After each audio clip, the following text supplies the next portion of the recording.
জুবিনদাৰ বাবে ন্যায় বিচৰাটো অপৰাধ নেকি?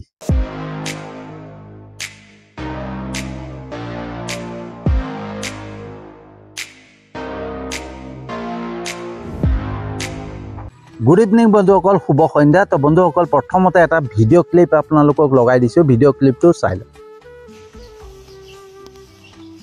যোৱাকালি মিকি বেটা আমাৰ মৰিগাঁও ডিষ্ট্ৰিক্টত এখন মিটিং হৈছিল, আমাৰ মহিলা মিত্ৰবৃত্ত আঁচনি। তাতে মানে মোৰ এটা ভুল হৈ গ'ল, অজানিতে মানে আৱেগিকতে মই কৈ দিলোঁ যে আমাক অৰুণোদয় নালাগে, আমাক ন্যায় লাগে। আচলতে মই বহুত সকলোৱে চিঞৰ বাখৰ কৰা তাৰ মাজতে মানে আৱেগিকত মোৰ কথাটো ওলাই গ'ল। আপোনাৰ সমূহ ৰাইজকে মই নমস্কাৰ জনাই ক্ষমা বিচাৰিছোঁ যে মোৰ ভুলটো ক্ষমা কৰি দিয়ক, আৰু এনেকুৱা ভুল আৰু জীৱনত নকৰোঁ। নমস্কাৰ। তো বন্ধুসকল, ভিডিঅ' ক্লিপটো চালে যে এগৰাকী মহিলাই, মাইনা বেগম নামৰ এগৰাকী মহিলাই সামাজিক মাধ্যমত আহি ক্ষমা বিচাৰিছে, আৰু ক্ষমা বিচৰা কাৰণটো হৈছে মহিলাগৰাকী এটা ডাঙৰ অপৰাধ কৰিলে, এটা ডাঙৰ অপৰাধ। আৰু সেই ডাঙৰ অপৰাধটো হৈছে মহিলাগৰাকীয়ে মুখ্যমন্ত্ৰীৰ এখন সভাত, অৰুণোদয় আঁচনিৰ এখন সভাত সেই মহিলাগৰাকীয়ে থিয় হৈ জুবিনদাৰ বাবে ন্যায় বিচাৰিছিলে। আৰু সেই ন্যায় বিচৰাটো, জুবিনদাৰ বাবে ন্যায় বিচৰাটোৱে সেই মাইনা বেগম নামৰ মহিলাগৰাকীৰ অপৰাধ। আৰু সেই অপৰাধৰ বাবে সেই মহিলাগৰাকীয়ে উপায়হীন হৈ সামাজিক মাধ্যমত আহি ক্ষমা বিচাৰিছে যে মোক ক্ষমা কৰিব, মোৰ ভুল হৈ গ'ল, জুবিনদাৰ বাবে ন্যায় বিচৰাটো মোৰ ভুল হৈ গ'ল বুলি সেই মহিলাগৰাকীয়ে, মাইনা বেগম নামৰ সেই মহিলাগৰাকীয়ে ক্ষমা বিচাৰিবলগীয়া হৈছে। কিয়? জুবিনদাৰ বাবে ন্যায় বিচৰাটো কি অপৰাধ নেকি? আনকি সেয়াই নহয়, সামাজিক মাধ্যমত আহি ক্ষমা বিচৰাটোৱেই নহয়, সেই মহিলাগৰাকীক আৰক্ষীয়ে জেৰা কৰিবলগীয়া হ'ল, আৰক্ষীয়ে আটক কৰিছে, মহিলাগৰাকীক হাৰাশাস্তি কৰিছে আৰক্ষীয়ে, মই শুনামতে। গতিকে জুবিনদাৰ বাবে ন্যায় বিচৰাটো মহিলাগৰাকীৰ অপৰাধ নেকি? এয়া কেনেকুৱা আইন, এয়া কেনেকুৱা ল? ভাৰতীয় এইখন কেনেকুৱা আইন যে কাৰোবাৰ বাবে ন্যায় বিচাৰিবলৈ যাওঁতেও আটক হ'বলগীয়া হয়, হাৰাশাস্তিৰ সন্মুখীন হ'বলগীয়া হয় এগৰাকী মহিলাই। আৰু সেই মহিলাগৰাকী, বন্ধুসকল, সেই মহিলাগৰাকী বিজেপিৰ এগৰাকী কৰ্মকৰ্তা। মই ফটো লগাই দিছোঁ, চাওক আপোনালোকে। মুখ্যমন্ত্ৰী মহোদয়ৰ লগত সেই মহিলাগৰাকী আছে, এগৰাকী বিজেপিৰ কৰ্মকৰ্তা। আৰু বিজেপি দলটোৱে নিজেই কৈছে যে আমি প্ৰকৃত জুবিনৰ অনুৰাগী। আৰু মুখ্যমন্ত্ৰী মহোদয়ে প্ৰত্যেক দিনাখনে চিঞৰি চিঞৰি কয় যে বাকীবিলাক প্ৰকৃত অনুৰাগী নহয়, বিজেপি দলৰ যিখিনি লোক সেইসকলেহে জুবিনদাৰ প্ৰকৃত অনুৰাগী। তেতিয়াহ'লে জুবিনদাৰ যদি প্ৰকৃত অনুৰাগী বিজেপি দলৰ প্ৰত্যেকগৰাকী লোক হয়, তেতিয়াহ'লে সেই মহিলাগৰাকীৰ কি অপৰাধ হ'ল? তেখেতেওতো বিজেপিৰ এগৰাকী কৰ্মকৰ্তা, তেখেতেও সেই চিন্তা কৰিয়ে যে মই বিজেপিৰ এগৰাকী কৰ্মকৰ্তা আৰু আমি জুবিনদাৰ প্ৰকৃত অনুৰাগী, সেই চিন্তা কৰিয়ে জুবিনদাৰ হৈ পেলাই ন্যায় বিচাৰিছিলে। সেই ন্যায় বিচৰাটো কিহৰ অপৰাধ হ'ল? কি কাৰণে তেওঁক হাৰাশাস্তিৰ সন্মুখীন হ'বলগীয়া হ'ল? মই সেই বস্তুটো বুজি পোৱা নাই। মুখ্যমন্ত্ৰীয়ে নিজেই কৈ থাকে যে আমি বিজেপি দলৰ লোকসকল প্ৰকৃত জুবিনৰ অনুৰাগী, আৰু মহিলাগৰাকী সেইটোৱে ভাবি লৈছে যে মই জুবিনৰ প্ৰকৃত অনুৰাগী, গতিকে মই জুবিনদাৰ হৈ পেলাই এই সময়তে মুখ্যমন্ত্ৰীৰ সন্মুখতে জুবিনদাৰ হৈ ন্যায় বিচাৰোঁ। তো মুখ্যমন্ত্ৰীয়ে ভাল পাব বুলিয়ে মহিলাগৰাকীয়ে থিয় হৈ মুখ্যমন্ত্ৰীৰ সন্মুখত জুবিনদাৰ হৈ পেলাই ন্যায় বিচাৰিলে, আৰু সেইটোৱে তেখেতৰ ডাঙৰ এটা ভুল হৈ গ'ল। আৰু সেই ভুলটোৰ বাবে সেই মহিলাগৰাকীক ছ'চিয়েল মিডিয়াত আহি, সামাজিক মাধ্যমত আহি ক্ষমা বিচৰাই নহয়, পুলিচৰ জেৰাৰ সন্মুখীন হ'বলগীয়া হ'ল।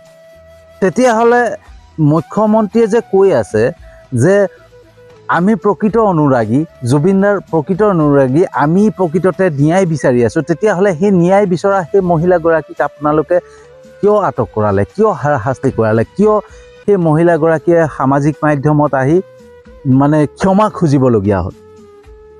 সেয়া মই আচলতে বুজি পোৱা নাই, মই জানিব বিচাৰিছোঁ। তো মুখ্যমন্ত্ৰী মহোদয় যদি মোৰ এই ভিডিঅ'টো পায়, আপুনি জনাব বুলি, আমাক বুজাই দিব বুলি আশা কৰিলোঁ যে মহিলাগৰাকী কি ভুল কৰিলে, কিয় এনেকুৱা অপৰাধ কৰিলে, নে মহিলাগৰাকী এটা বিশেষ সম্প্ৰদায়ৰ লোক হোৱাৰ বাবে, এটা বিশেষ সম্প্ৰদায়ৰ লোক হোৱাৰ বাবে সেই মহিলাগৰাকীয়ে জুবিনদাৰ হৈ ন্যায় বিচাৰি অপৰাধ কৰিলে। আচলতে প্ৰকৃতত সত্য কি, সেই সত্যটো মই আচলতে মুখ্যমন্ত্ৰী মহোদয়ৰ মুখৰ পৰা শুনিব বিচাৰিছোঁ। কাৰণ মুখ্যমন্ত্ৰী মহোদয়ে নিজে কৈ আছে যে আমি প্ৰকৃত জুবিনৰ অনুৰাগী। তো জুবিনৰ অনুৰাগী হৈ আপোনালোকৰ দলৰে এগৰাকী মহিলাক জুবিনদাৰ ন্যায় বিচৰাৰ বাবে এনেকুৱা হাৰাশাস্তিৰ সন্মুখীন হ'বলগীয়া হ'ল কিয়, সেই বিষয়ে জানিব বিচাৰোঁ আচলতে, হয়নে? আৰু মই ভাবোঁ সকলোৱে জানিব বিচাৰে যে আপুনি সেই বস্তুটো কিয় কৰিলে। তো জুবিনদাৰ অনুৰাগী বুলি ক'লেই নহ'ব, জুবিনদাৰ অনুৰাগী হ'বলৈ হ'লে জুবিনদাৰ সকলো আদৰ্শ, সকলো জ্ঞান ল'ব লাগিব, হয়নে? জুবিনদাৰ যি চিন্তাধাৰা, জুবিনদাৰ যি কৰ্ম, জুবিনদাৰ যি ভাৱনা, হয়নে, সেই সকলোখিনি ল'ব লাগিব। এটা মাত্ৰ লৈ পেলাই জুবিনদাৰ মই অনুৰাগী বুলি ক'লেই নহয়। গতিকে আপুনি প্ৰমাণ কৰি দিলে মুখ্যমন্ত্ৰী মহোদয় যে আপুনি জুবিনদাৰ প্ৰকৃত অনুৰাগী নহয়। কাৰণ আপুনি যদি প্ৰকৃত জুবিনদাৰ অনুৰাগী হ'ল হয়, তেতিয়াহ'লে সেই মহিলাগৰাকীক আপোনালোকে এনেকুৱাকৈ হাৰাশাস্তি কৰিবলগীয়া নহ'ল হয়, আপুনি এনেকুৱা হাৰাশাস্তি নকৰিলে হয়। আজি সেই মহিলাগৰাকীয়ে মানে ভয়তে কম্পমান হৈ পেলাই সামাজিক মাধ্যমত আহি ক্ষমা বিচাৰিবলগীয়া হৈছে। আনকি পুলিচে মহিলাগৰাকীক জেৰা কৰিছে, হাৰাশাস্তি কৰিছে। সেয়া কিয় কৰিছে?